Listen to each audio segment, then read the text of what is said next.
Alors Alexandre, la petite remarque sur la Viper, c'est bizarre, elle n'est pas de 90. Ah bah je sais pas, c'est les informations en tout cas qu'on nous a transmises, peut-être un petit peu plus récente même cette voiture, en tout cas elle est de la classe 90, cette Chrysler Viper.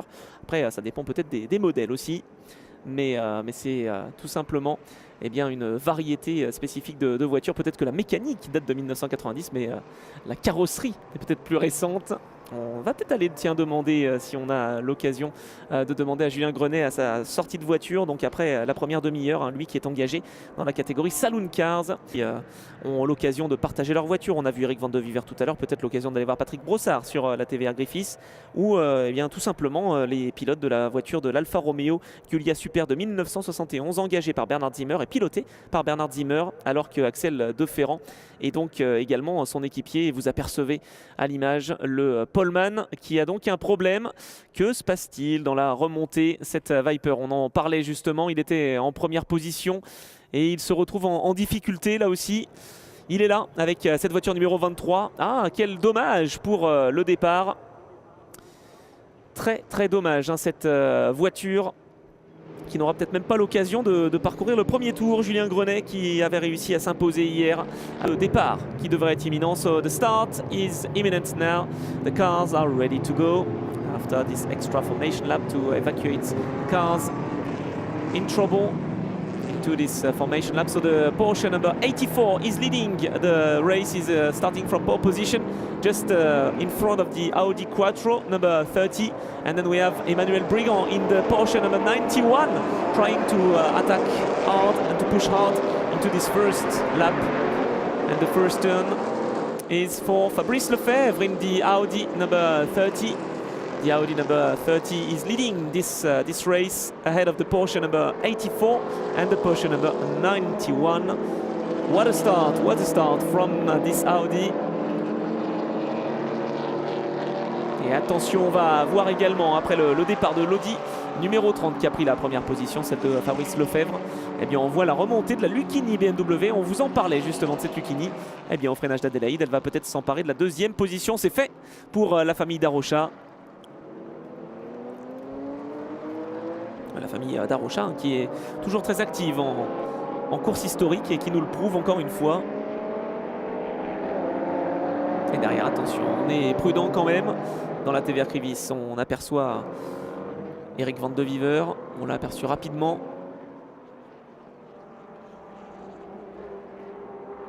Il reste 54 minutes dans cette épreuve. On vous le dit, on va essayer hein, durant cette course d'aller faire un petit tour dans les stands pour aller à la rencontre des pilotes et des équipes qui sont engagées.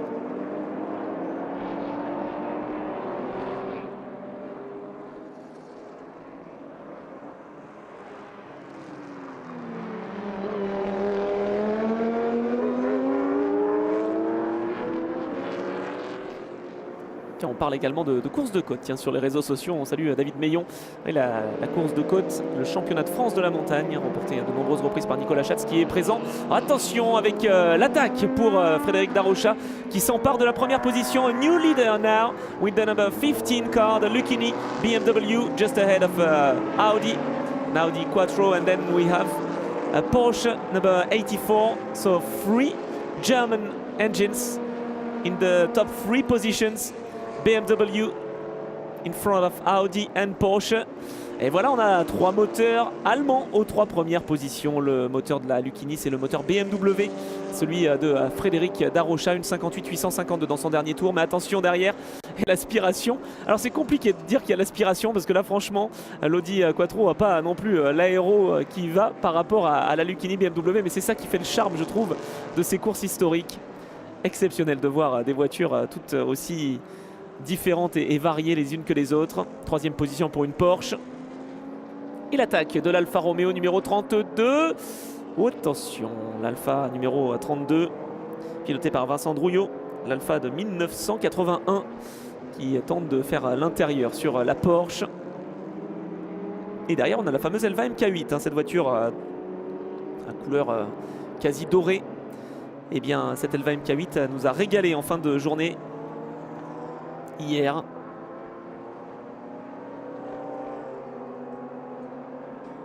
Et est-ce qu'elle va nous faire pareil avec Yann Le Calvez et Marc-Antoine Besson? juste devant Bernard Moreau. Tiens, on a parlé de la famille Moreau tout à l'heure avec un équipage féminin qui est engagé. On le rappelle, Séverine Moreau et Carole Quignou dans la Porsche du Polybay, voiture numéro 24. Et bien la voiture numéro 5, toujours de la même équipe, est à l'image, au fond de l'image justement, la voiture numéro 5, blanche, verte, juste devant la Ford GT40 d'Alain Bazard. Alors il y a bien une Ford GT40 engagée, comme nous le dit Bertrand Guérin, mais ce n'est pas celle qu'on attendait forcément. On attendait bien celle d'Alain Bazard, on est bien d'accord, mais on attendait aussi peut-être la Ford GT40 de Jacques Roux. Et je ne sais pas du tout à quel endroit elle se trouve. Je ne suis pas sûr qu'elle ait pris le départ, cette Ford GT40. Et dommage pour certains concurrents, la course s'arrête déjà avant même d'avoir commencé.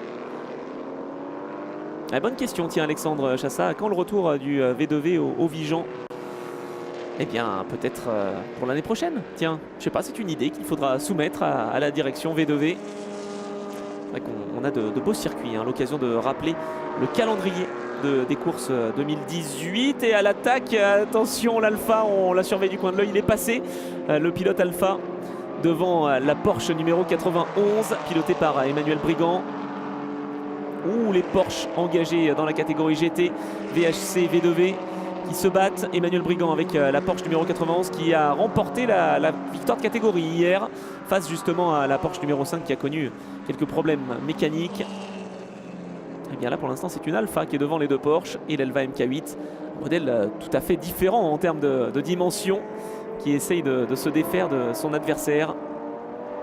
Cette Elva MK8 juste derrière la Porsche.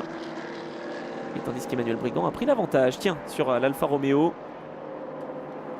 Bonjour Eric. Eh bien de rien pour ce direct, cette web TV officielle en partenariat avec Michelin, les moyens techniques Stop & Go. Et on salue donc les caméramens qui de bon matin sont déjà bien là. On a salué les commissaires de course, on a salué également les mécaniciens qui ont préparé ces belles mécaniques, ces belles VHC, les véhicules historiques de compétition qui nous régalent là aussi. Emmanuel Brigand, pilote expérimenté qui a su prendre effectivement l'avantage sur l'Alpha. Mais alors l'Alpha nous avait fait un super extérieur à Estoril. Cette voiture engagée en Saloon Cars. La voiture pilotée par Vincent Drouillot. Et il n'a pas dit son dernier mot, Vincent. Attention avec la Porsche numéro 91 et Vincent Drouillot qui prend l'avantage. Cette Alpha qui reprend la 5e position derrière Patrick Fuet. Eh bien vous le voyez, on ne s'ennuie pas dans ces courses historiques. Eh bien tant mieux. Allez, à l'intérieur, Emmanuel Brigand, il se montre.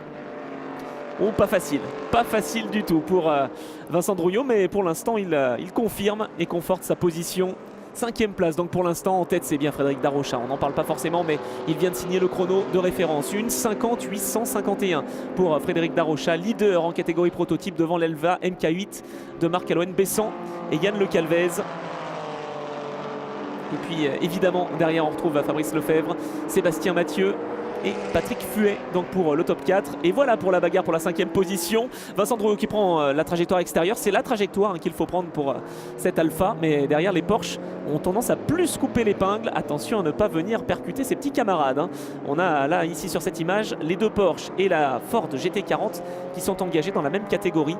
La catégorie GT V2V en VHC. Ah, ça attaque fort, oui effectivement. Christophe, je crois qu'on peut apprécier ce spectacle avec Vincent qui connaît bien, Vincent Manfredini qui connaît bien Vincent Drouillot et effectivement le C, c'est toujours un spectacle avec cette Alpha. Et bien oui, c'est vrai qu'hier déjà on avait vu que Vincent Drouillot était assez motivé. Et bien là c'est le cas encore une fois et vraiment ça nous régale, il nous régale ce pilote. C'est vrai qu'on essaye vraiment, alors je ne sais pas si c'est digne de la F1, mais en tout cas il y a de la bagarre quasiment à tous les niveaux de ce peloton. Et c'est toujours super intéressant à suivre. Donc on est content que ça vous plaise en tout cas ce direct, qui est donc en partenariat avec les pneus Michelin qui équipent l'ensemble de ces plateaux en V2V.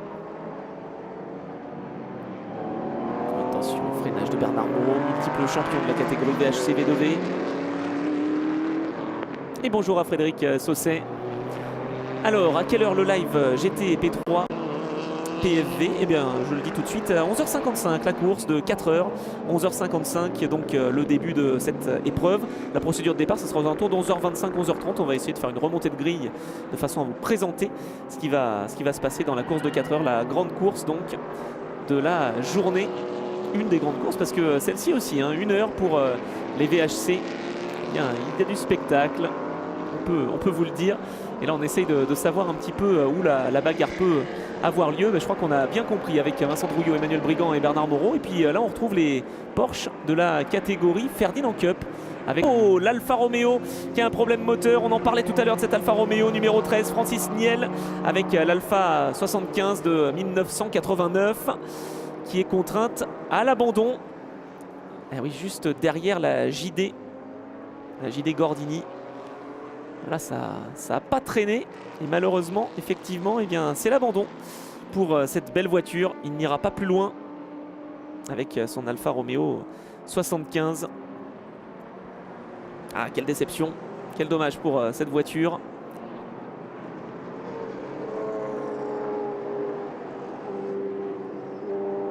Cet Alfa 75 hein, que l'on pouvait donc retrouver dans des compétitions à l'époque allemande. Alors c'est pas vraiment le modèle de voiture. Et bien là on la retrouve en V2V VHC et elle n'est pas allée au bout malheureusement cette Alfa 75. Dommage. Dans la remontée pour aller à l'épingle d'Adélaïde. Le moteur a rendu l'âme donc. Sébastien, bravo, bien trouvé. BMW, belle méthode, waouh. Et ben voilà, c'est ça en fait BMW. C'est pas du tout Bayerisches Motorwerken. Non, non, pas du tout. Non, non, c'est bien ça. C'est à la française. Belle mélodie, waouh. Pas mal. Allez, on retrouve la bagarre en tout cas entre la Porsche du Polybay et la Porsche numéro 91. Oui, c'est passé pour la Porsche Polybay dans la catégorie GT. Changement de leader dans cette catégorie avec Emmanuel Brigand et Bernard Moreau qui ne cessent d'échanger leur position depuis hier. Eh bien, la Porsche blanche numéro 5 est donc en tête de la catégorie.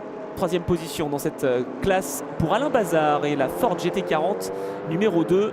En prototype, c'est bien sûr le leader incontesté et incontestable Frédéric Darocha pour l'instant qui est en tête. Voiture numéro 15. Là, la bagarre qui a lieu entre des pilotes engagés en Ferdinand Cup, notamment cette Porsche jaune, numéro 8. Engagée dans cette catégorie, la Porsche 944 Turbo. Derrière une BMW et puis il y a également d'autres Porsche qui sont à surveiller sur cette image. Les crissements de pneus exceptionnels là aussi. Faut vraiment se donner à fond. Il n'y a pas d'aide au pilotage hein, là, pas comme dans les voitures modernes. Je ne veux pas dire aseptisées, mais enfin bon, pas loin. Les voitures historiques en tout cas sont vraiment exceptionnelles là aussi. Ouais, cette Porsche Polybay, Alexandre, je suis bien d'accord, a toujours fait le succès des V2V Endurance Series en VHC. Cette Porsche que l'on retrouve depuis de nombreuses années. Oh là, attention avec la Caterham. C'est pas facile. Ah oui, parce que là on se bat pour le gain de la première position catégorie GT.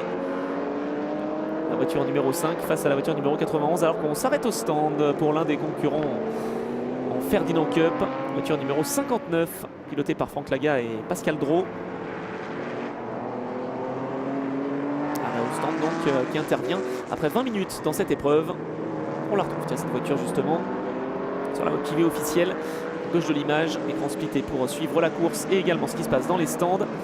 C'est important là où marche 81S, tiens d'ailleurs, allons-y jusqu'au bout. Cette marche 81S, préparée par l'équipe Palmyre, elle date de 1981. Voilà, pour être tout à fait complet.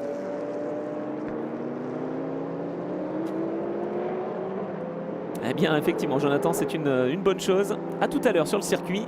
Il faut préparer les petits encas, préparer la bouteille d'eau également. Alors même si je pense qu'il fait moins chaud quand même qu'hier.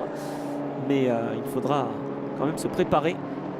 On ne sait jamais, rester en tribune et puis se balader. Parce qu'on rappelle hein, que l'entrée est gratuite. Mais on peut aller dans les paddocks et aller à la rencontre des voitures et des mécaniciens.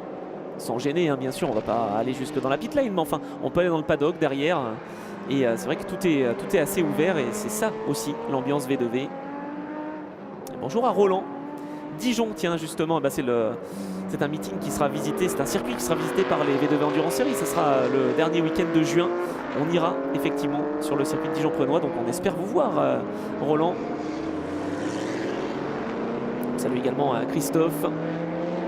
Oui, on va essayer d'être complet sur le timing. Pas facile, hein, effectivement, de suivre tout ce qui se passe, Christophe, mais on va faire un point. Pour l'instant, donc, en tête, c'est bien la voiture numéro 15 en prototype de Frédéric Darocha qui mène devant la voiture numéro 30, engagée en catégorie 80, qui mène la catégorie, engagée dans la série 80, étant à 5e position du général et 2e de la catégorie, justement, 80. Ensuite, on retrouve en GT la première position pour la voiture numéro 91, car oui, je pense que la voiture du Polybet a un problème. Oh là là, que se passe-t-il? Arrêt au stand pour Bernard Moreau. Je suis pas sûr que ce soit vraiment prévu pour l'équipe Polybet. À suivre en tout cas, mais il a perdu un petit peu de temps. Alors déjà hier, il n'a pas été chanceux avec la mécanique. Ah là là. Will, 8th place. And I think he'll dive into the pits very soon. And we had a problem for Bernard Moreau with the number 5 car. Yesterday was pretty unlucky. Today, same story for Bernard Moreau and the Polybet team. And we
très bien. Avec la BMW E36 numéro 87, pilotée par Patrick Fuet, 3e. Patrick Bravo Fuet. Patrick, on peut l'applaudir. Hein. Et il a fait une course solide, il est resté sur le podium.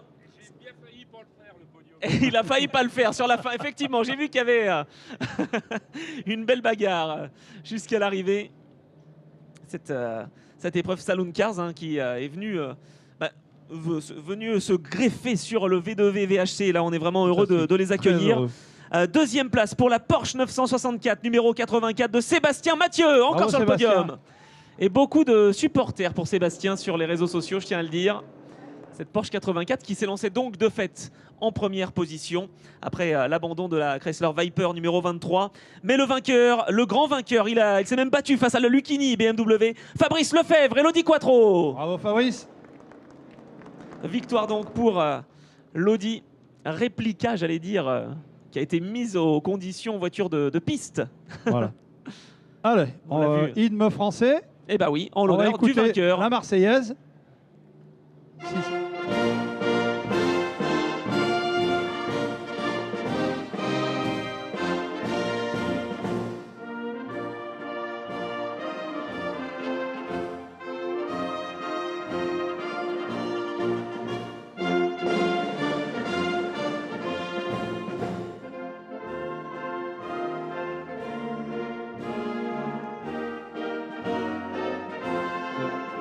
Voilà, merci beaucoup en tout cas pour... Messieurs, sur la première marche du podium, tous oui, ensemble. pour ce podium. Soulever donc, le trophée. La première Marseillaise d'une longue série, j'ai l'impression, Voilà, Robert. photo. Un beau souvenir donc pour cette épreuve, une belle performance sur cette piste de Manicourt et Allez. on a été régalé par les voitures Saloon Cars, on a également été régalé par les véhicules historiques de compétition. Bravo messieurs, merci et donc à la prochaine. Merci.